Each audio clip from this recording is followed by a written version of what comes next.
This program was made possible by the law firm of Zalman and Schnorman, whose practice is limited to personal injury and insurance law.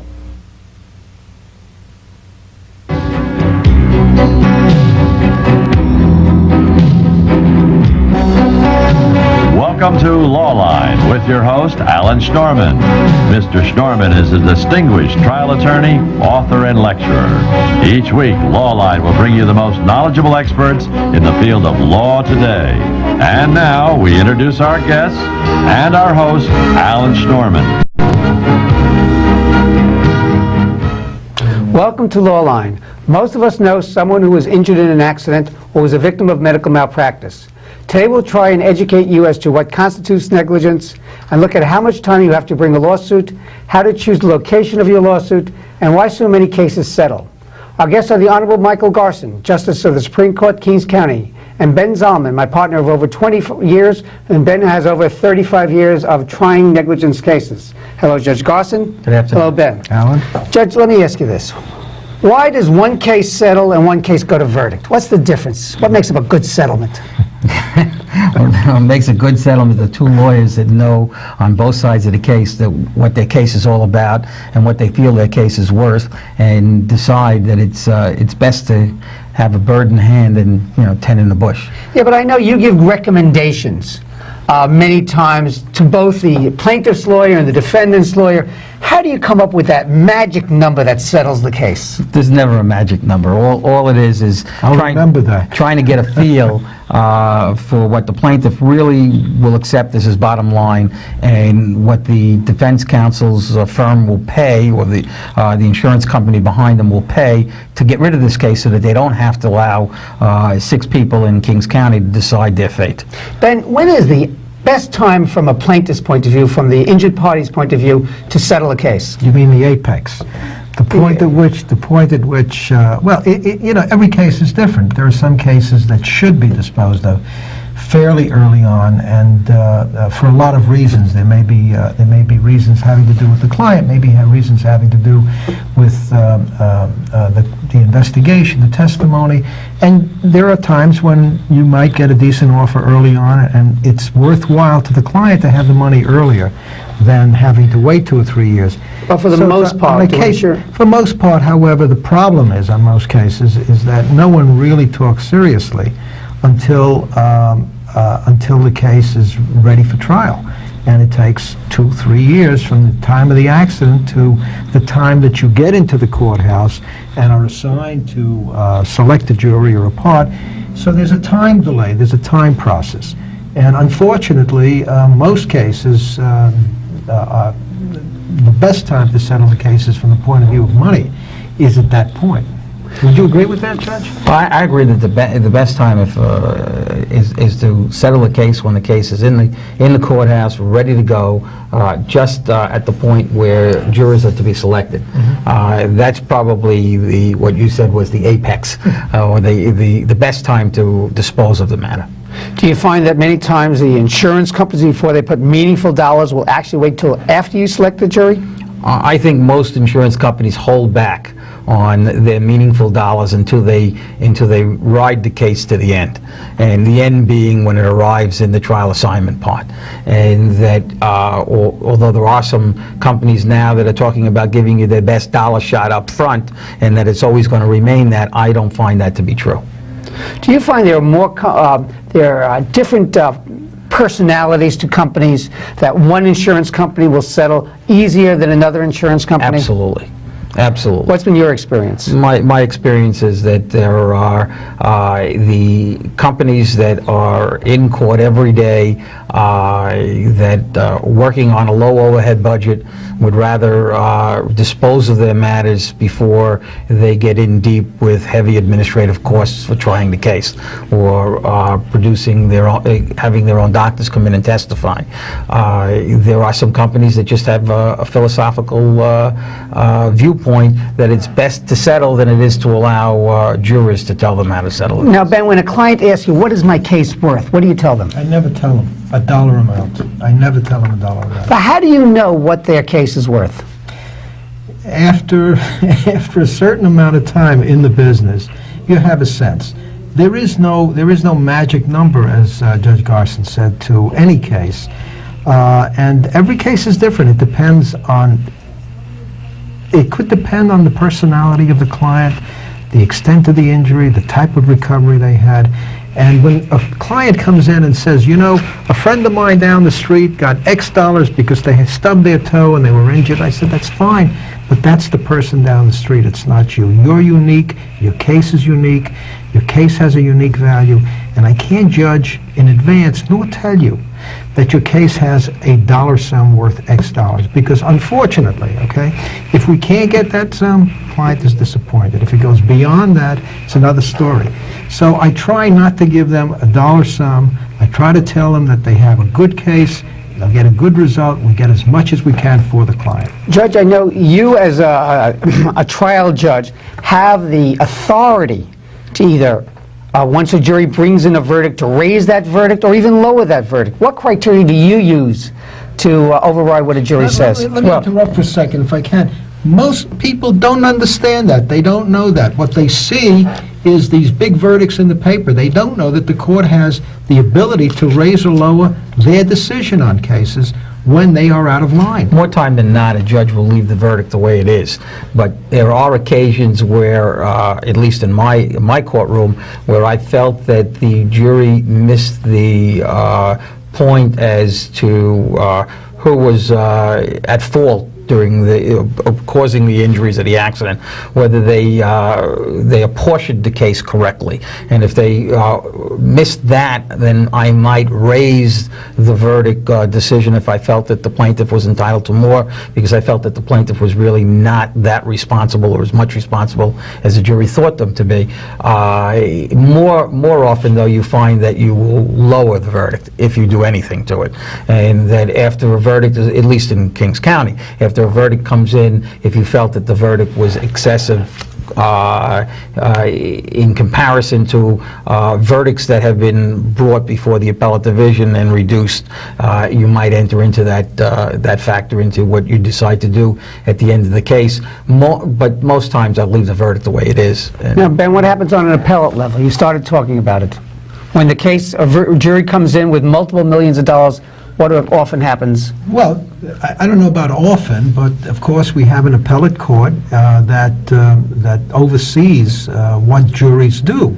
And if a plaintiff or a defendant is unhappy with the amount of money that's been awarded, they have a right, if Judge Garson doesn't do anything with that verdict, to go to an appellate court and say the jury paid too much or the jury paid too little, and they have the right to adjust it. One of the problems that we're facing today as a bar is that I think jurors as a whole have been affected by what I consider to be a tremendous amount of propaganda that's been issued by insurance companies.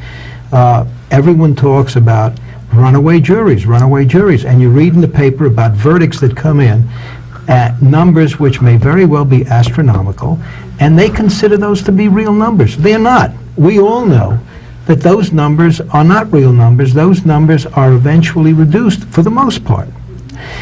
On the other hand, there are numbers that come in that seem to be astronomical, and most people consider those numbers to be for pain and suffering, when in fact they are really compensation to take care of people who have been tragically injured and require an extensive amount of medical care for the rest of their lives, which could be 30 or 40 years.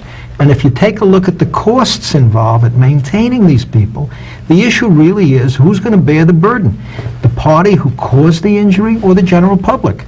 And what's happening in the courthouse is that jurors today, I think, have been affected by the propaganda, and they come in with a negative attitude towards people who have been seriously injured and are entitled to be compensated because of someone's fault.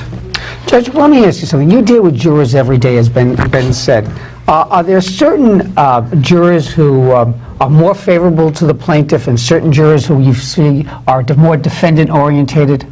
Well, yes, I mean, on any particular case, there are jurors that you can weed out. Your hunch is that they're more plaintiff-oriented or more defendant-oriented. But I think it really boils down, at least what I've seen, is that insurance companies, defense counsels, they know what a case is worth and what a case should settle for. And they spend a lot of money in their claims department educating their claims examiners to put what they call a reasonable value on any particular case. I always tell defense attorneys, don't allow 6 or 8 jurors from Brooklyn who have no particular education in the field that they would like them to have it decide their fate. I think that juries are, on the most part, more liberal than conservative in Kings County. Now, I know that certain insurance companies are actually using computer programs to come up with dollar values of what they will put on the case. Has that been successful? No. I think that some of the insurance companies are saying that it's successful, but I don't really think so. I think that the computer is only as good as the person who mans the computer and puts and punches the boxes that comes up on the screen.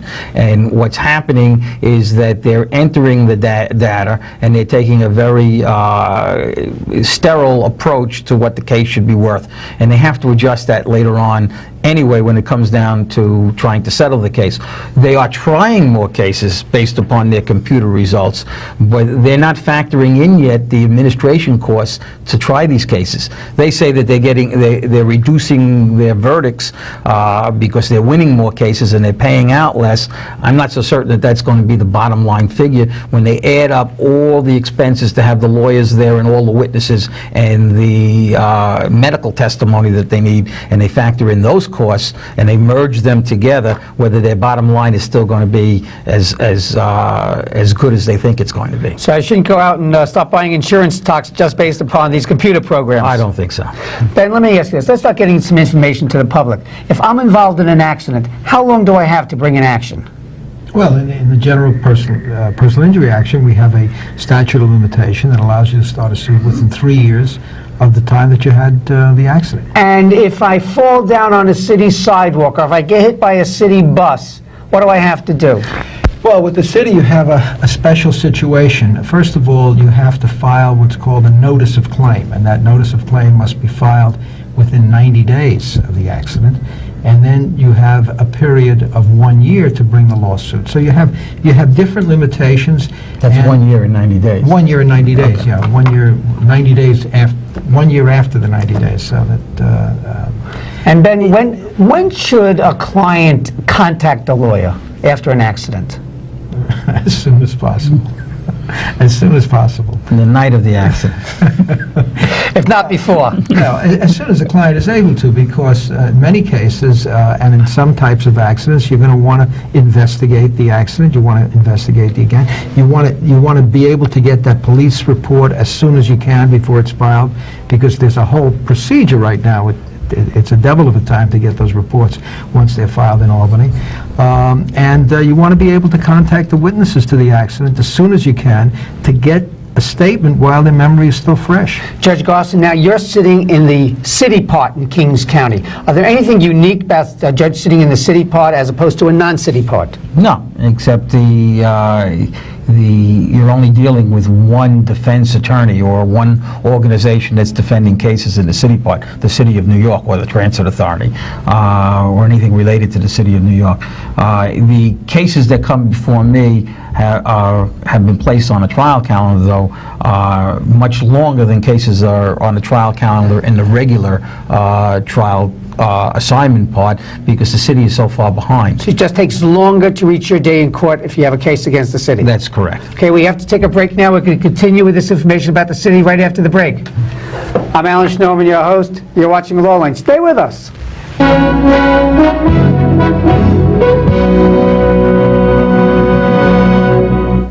Hello, I'm Alan Schnorman. Most of you know me as the host of Lawline, and for the past 16 years you've been watching me interview some of the most knowledgeable experts in the field of law. By now you understand the importance of choosing the right attorney to represent you. So, with so many personal injury attorneys to choose from, how do you know who to call? At Zalman and Schnorman, between myself and my partner Ben Zalman, we have over 50 years of litigation experience, and I'm proud to say a proven record of satisfied clients. Our goal is to make certain you receive fair and equitable compensation for your injury.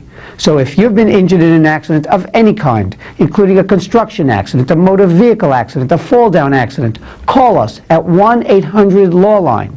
We'll be happy to speak to you and evaluate your case, and there is no fee. If it is impossible for you to come to our office, we will come to see you. We know that this could be a very difficult time in your life, and we're there to help you. So call us at 1-800-LAW-LINE.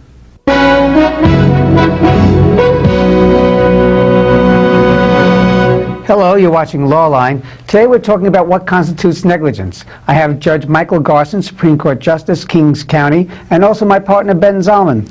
Judge, what does constitute negligence? What makes someone negligent? Someone failing to do a duty that they owe to another person. We all owe people around us the duty not to interfere with their space, not to do anything that causes them to be injured in any manner. And if you violate that, or you don't live up to that duty, you breach that duty, you've created a negligent condition. Now, I know you're sitting in the city part in Kings County. How is the city negligent in, like, providing safe streets? Well, if they are. They're supposed to maintain the streets of the city of New York. It's very difficult to do that.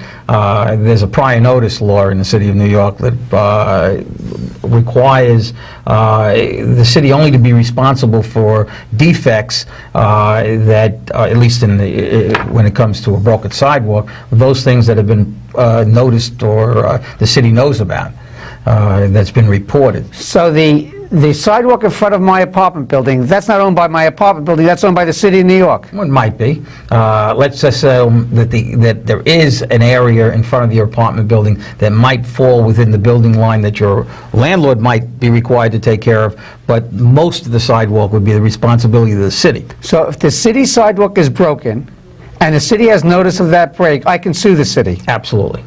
You can sue the city if they had the notice of the break, right? Well, that's what he said. Right. And then, how do they get this notice? But the notice, how do they get the notice? For the most part, there's an organization that's called the Big Apple Pothole Corporation that in fact takes maps of the city streets, and they have people going out and noticing those defects that are significant enough to create a hazard or a trap for people who are walking by. And those maps are then filed with the city. They're filed with the appropriate party, thereby giving the city notice that these streets, which are on the map, contain these particular defects. You should take care of it.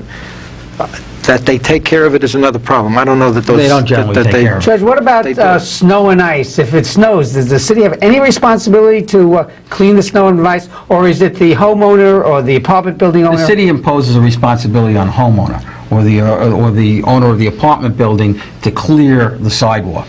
If the homeowner chooses to do nothing, then the homeowner might not be responsible if somebody slips on the snow and ice in front of the premises. But if the homeowner takes on the duty to clear the snow, as there's required by law to do, and they do it in a faulty manner, and then somebody is injured because they didn't clear it properly, then that person could sue the homeowner. Can the city ever be responsible? Sure. How would the city be responsible? Well, if the city owns the property and sends out their own maintenance people to clear it. There are plenty of buildings that the city clears themselves. They clear every school. They clear around every school. Judge, what about potholes? I'm driving my car and I hit this huge pothole and it breaks my front axle. Can I bring curse.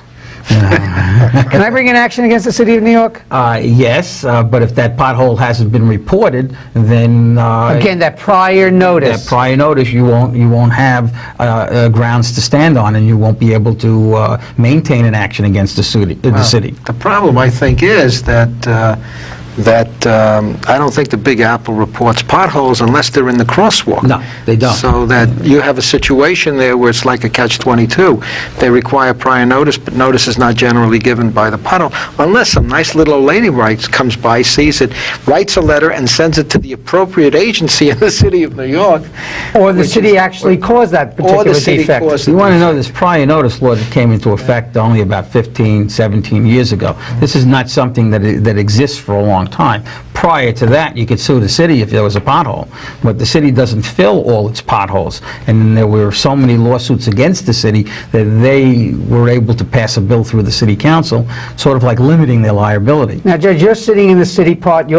For Kings County, you're the TAP judge, the trial assignment part judge for the city.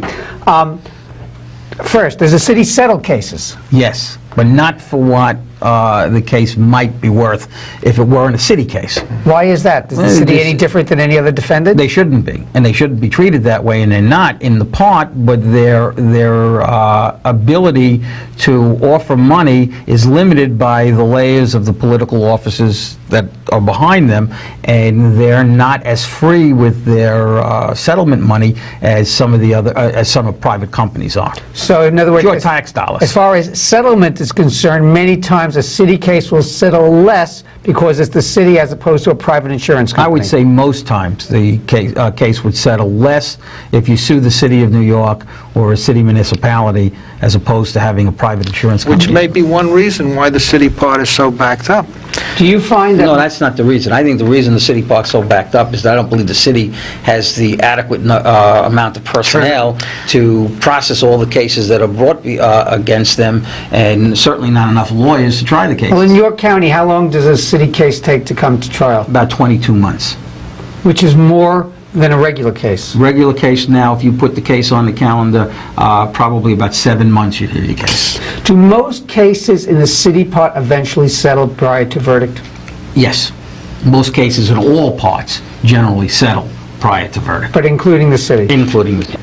Actually, what percentage of the cases, Judge, go to verdict where the jury actually has to say? A very small percentage. Less than 5% of the cases, I would say, go to verdict.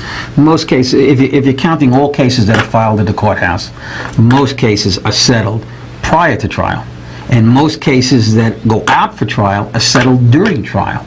And so it's a very small percentage. I don't have the statistics at my fingertips, but you can realize that there's probably 100,000 cases floating around the civil part of the courthouse in Kings County. That includes the city part as well? That includes the city part. Right. And there's in all judges, there are only about 50 to 60 judges that can try cases on the civil side. Right.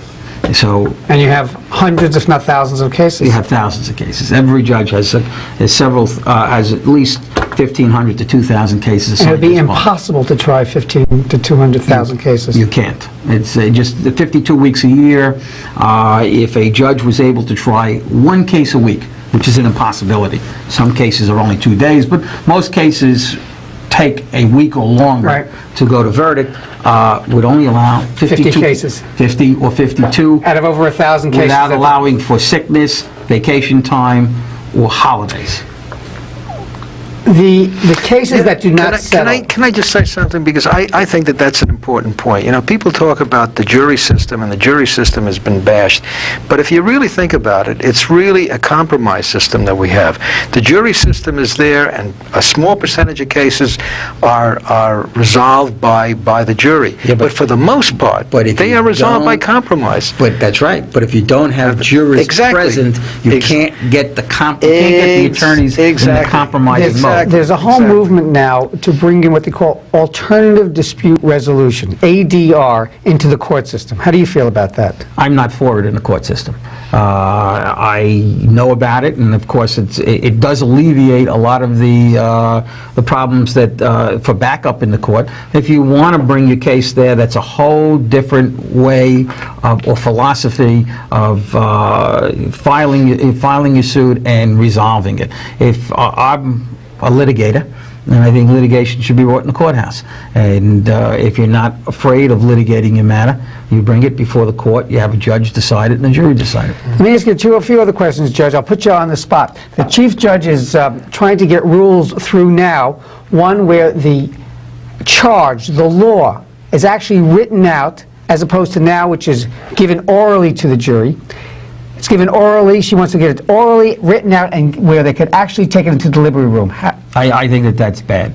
And my opinion is the system we have is good.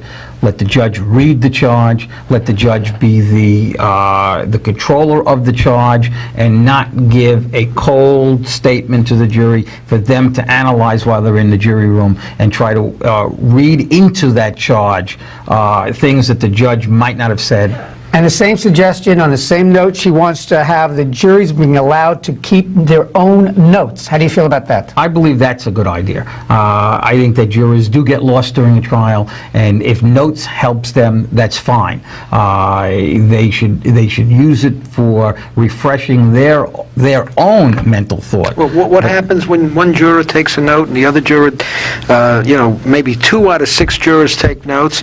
Well, their notes now are down on paper, and what they say... Let them resolve it in the jury room. They're resolving their thoughts in the jury room anyway, so they're not really doing anything different by resolving their notes. It's just, some people are more meticulous about taking notes than others, but I think it's a good idea. I think it would help the deliberation process, and that we would have less confusion in the readbacks. And of course, if someone said, no, that's not what I understood it to be, they could always call for a readback. Judge, there's a whole controversy now, merit selection against the electoral process of judges. Many people feel that judges should actually come through a screening process and then be appointed either by the governor or by the mayor, as opposed to now, which is a hybrid system. Some judges are appointed, and many judges, like yourself, are elected by the population. How do you feel about that? I am firmly for the election of judges, just like I am for the election of my own congressman. I would not want a screening committee to determine who my public officials should be representing me. I think that when you have screening committees, I think that they're good to allow the parties to determine who their candidates are, but I think ultimately the public has a right to choose who they would like to sit on the courts based upon philosophy or whatever hunch they have about the candidate. By giving it to strictly to a selection committee or a politician, a single politician or a board, you're just giving away the different group of people who are choosing. In a selection process, who is going to make up the committee?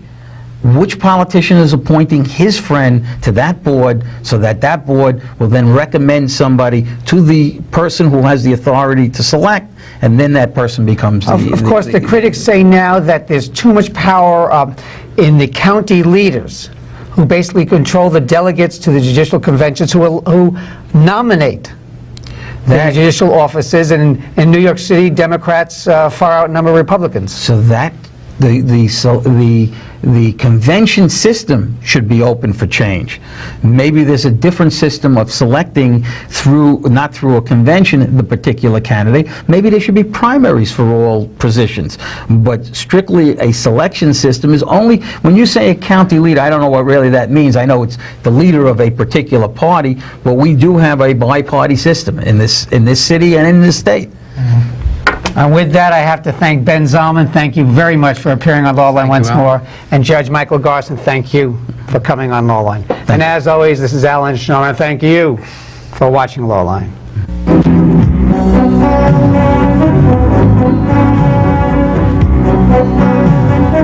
You have been watching Lawline with your host, New York trial attorney Alan Schnorman. Mr. Schnorman will be back with you next week at the same time. If you have any questions about this week's program, please write to Lawline, 63 Wall Street, New York, New York, 10005, or call area code 212-432-9111.